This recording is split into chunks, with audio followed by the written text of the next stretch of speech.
Hello student, welcome to maths Tota. मैं तोता आ गई हूँ आज एक नया टॉपिक के साथ। आज हम क्लास 6 का chapter number 3 playing with numbers का एक्सरसाइज 3.5 सॉल्व करेंगे। तो चलो, पहले 5 क्वेश्चन हमने सॉल्व कर लिया। अब क्वेश्चन नंबर 6 से स्टार्ट होगा। देखो क्या है, the product of three consecutive numbers is always divisible by 6। एक स्टेटमेंट है, ए स्टेटमेंट ट्रू है कि फॉल्स है, ये वेरीफाई करना चाहिए। Verify this statement with the help of some example. तो चलो हम एग्जांपल से वेरीफाई कर लेते हैं स्टेटमेंट ट्रू है कि नहीं है।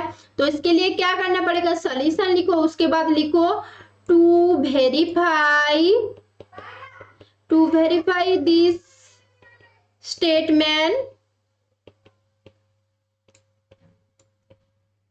Let's see some examples. Okay, तो फर्स्ट एग्जाम्पल ले रही हूं। देखो क्या है, the product of three consecutive numbers. ये देखो बहुत थ्री कॉन्जिक्यूटिव नंबर्स। ये कॉन्जिक्यूटिव नंबर्स क्या है, लगातार नंबर। ठीक है, तो मैं ले रही हूं 1 से लेके हम देखते हैं। देखो 1 इंटू 2 इंटू 3। देखो 1 2 3 3 लगातार नंबर है, तो इन तीनों का प्रोडक्ट क्या है। देखो 1 इंटू 2 1 इंटू 2 2 2 इंटू 3 6। तो 6 से तो डिविजिबल है, 6 1 जा 6, तो ये डिविजिबल बाय 6। ओके 6, तो इसको हम कॉमा डालेंगे, लिखेंगे इज डिविजिबल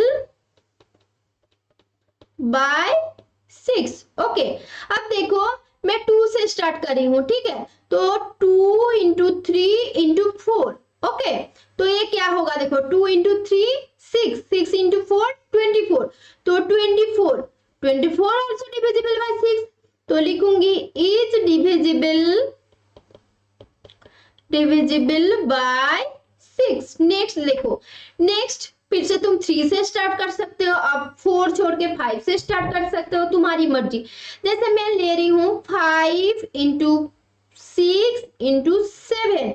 तो 5 6 का क्या होता है 30 और 7 तो होता है 210। ये 6 से डिविजिबल है कि नहीं है, ऑफ कोर्स है, क्योंकि देखो तुम क्या करोगे 6 3 जा 18 18 के बाद 3 3 0 6 5 जा 30 और लिखो इज डिविजिबल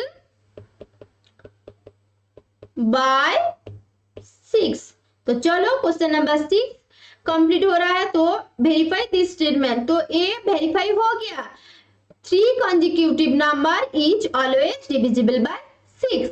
नेक्स्ट क्या है, चलो the sum two consecutive odd numbers is divisible by 4. Verify the statement with the help of some example. देखो इसमें important क्या है, sum of two consecutive numbers, ये तो important है। नेक्स्ट क्या है, देखो odd numbers। वो पहले वाला क्वेश्चन में क्या था, जस्ट 3 कॉन्जिक्यूटिव नंबर था, 1 2 3 मैंने लिया, 2 3 4 लिया। लेकिन इसमें क्या है, और कॉन्जिक्यूटिव नंबर्स, मतलब क्या है, मैं 3 लूंगी तो 4 नहीं होगा, 3 के बाद 5 लेना पड़ेगा। मैं 7 लूंगी तो 8 नहीं होगा, 7 के बाद मुझे 9 लेना पड़ेगा। Is it clear. तो चलो स्टार्ट करते हैं। क्या लिखेंगे, सॉल्यूशन, उसके बाद लिखो to verify this statement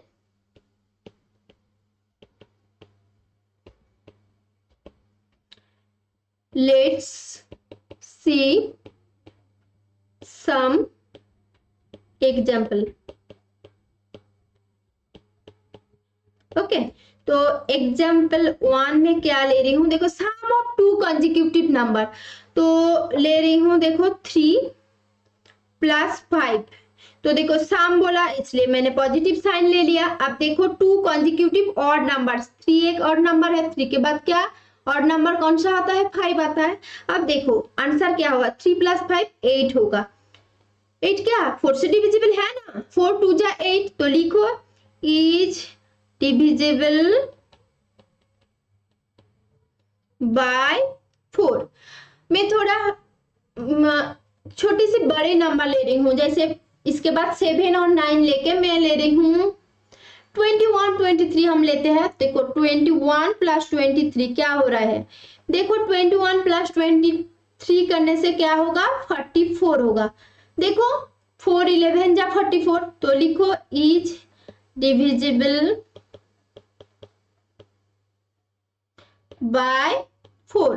next क्या लेंगे 31 प्लस 33, तो ये देखो 64 हो रहा है, तो कि इज डिविजिबल बाय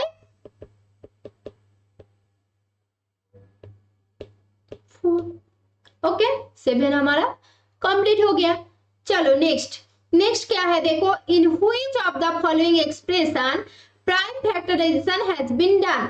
तो 4 एक्सप्रेशन हमें मिला है, क्वेश्चन में दिया हुआ है, तो इसमें से प्राइम फैक्टराइजेशन कौन सा क्वेश्चन का है। तो देखो क्या है 24 को कैसे 2 इंटू 3 इंटू 4 लिखा, 4 is it a prime number, no it is a composite number, तो ए नहीं होगा। अब देखो बी, देखो 7 प्राइम नंबर, 2 2 2 प्राइम नंबर, तो ए क्या है एक प्राइम फैक्टराइजेशन है। नेक्स्ट देखो 70 2 इंटू 5 इंटू 7, ये तो 2 5 7 तीनों ही तो प्राइम फैक्टर है, तो ये प्राइम फैक्टराइजेशन है। नेक्स्ट क्या है देखो 54 2 into 3 into 9, is 9 a prime number? No, this is a composite number. That's why ये नहीं होगा। ओके तो चलो आंसर लिख देते हैं। In which of the following expression prime factorization has been done, तो लिखो prime factorisation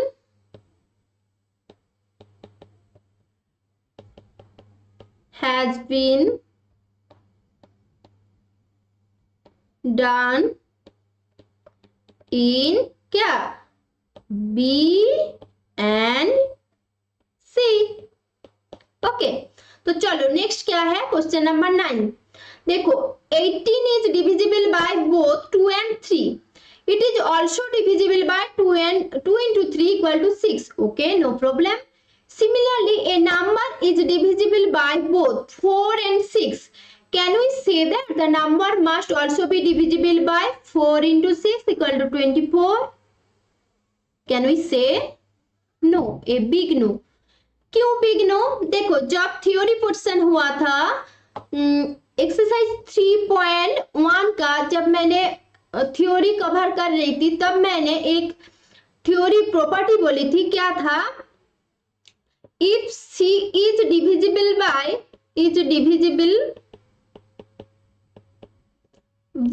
A and C is divisible by B, then C is divisible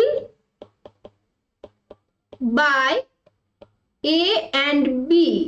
उसके बाद क्या था condition, if A and B are co-prime number। Okay अब देखो जब मैं एग्जांपल ले रही हूँ 2 and 3, ये दोनों तो कोप्राइम नंबर है, तो 2 into 3 यानी 6 से डिविजिबल हो सकता है। लेकिन जब तुम देख एग्जांपल ले रहे हो 4 and 6, 4 का क्या है 1 2 4, ए है फैक्टर। अब 6 का क्या है 1 2 3 6, तो देखो कॉमन फैक्टर क्या है 1 है 2 1 and 2, इसका मतलब क्या है 4 and 6 is not coprime number. Okay तो ये नहीं होगा, तो ये था हमारा थ्योरी। तो क्या करेंगे, चलो ट्रेस करके आंसर लिखते हैं। आंसर कैसे लिखना चाहिए, तो सॉल्यूशन। ओके तो तुम्हें लिखना पड़ेगा no a number can we say that the number is must also be divisible by 4 into 6? No, that number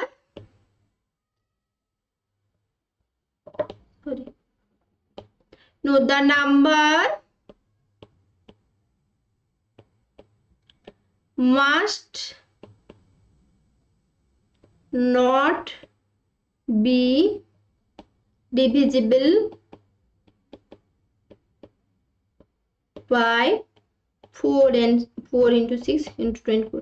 देखो डिविजिबल हो सकता है, लेकिन ये जो वर्ड है ना मस्ट, इसमें ही प्रॉब्लम है। मस्ट नहीं, हो सकता है, वो तो कोई भी चीज हो सकता है, नहीं सकता है, लेकिन ये मस्ट नहीं हो सकता। मस्ट होता कब होता, 4 और 6 प्राइम नंबर होता तो ये रूल होता। तो नेक्स्ट पार्ट में क्या है देखो, if not give an example justify your answer. तो एग्जाम्पल ले लेते हैं। देखो मैंने एक नंबर ले रही हूँ 12। तो देखो 12 is divisible bye 4। 12 is divisible by 6, but 12 is not divisible by 6 into 4 equal to 24। Is it clear? तो चलो करते हैं लास्ट क्वेश्चन। क्वेश्चन नंबर 10 क्या है देखो, I am the smallest number having 4 different prime factors, can we find me. हाँ of course we will find. क्या है देखो, एक चीज देखो, स्मॉलेस्ट नंबर और क्या है प्राइम फैक्टर। तो स्मॉलेस्ट प्राइम फैक्टर लेना चाहिए। अब देखो स्मॉलेस्ट प्राइम फैक्टर तो मैं 4 सेम ही ले सकती हूँ, 2 इंटू 2 इंटू 2 इंटू 2। तो मेरा क्या होगा, 2 2 जा 4, 4 2 जा 8, 16। ये तो आंसर हो सकता है, यही तो स्मॉलेस्ट होगा सबसे, जिसमें prime factor smallest prime factor है। लेकिन ये नहीं होगा, क्यों नहीं होगा देखो, ये टर्म देखो डिफरेंट प्राइम फैक्टर, ये जो डिफरेंट टर्म है ना, इसलिए नहीं होगा। तो आंसर क्या होगा, चलो देख लेते हैं आंसर क्या होगा। Solution different, smallest 4 prime number ले लो। तो देखो smallest 4 prime numbers are, first क्या है 2, उसके बाद 3, उसके बाद 5, देन 7, 4 हो गया। अब क्या है, आई am the smallest number having 4 different prime numbers, can you find me. हाँ तो द नंबर इज मल्टीप्लाई करना है और कुछ नहीं, द नंबर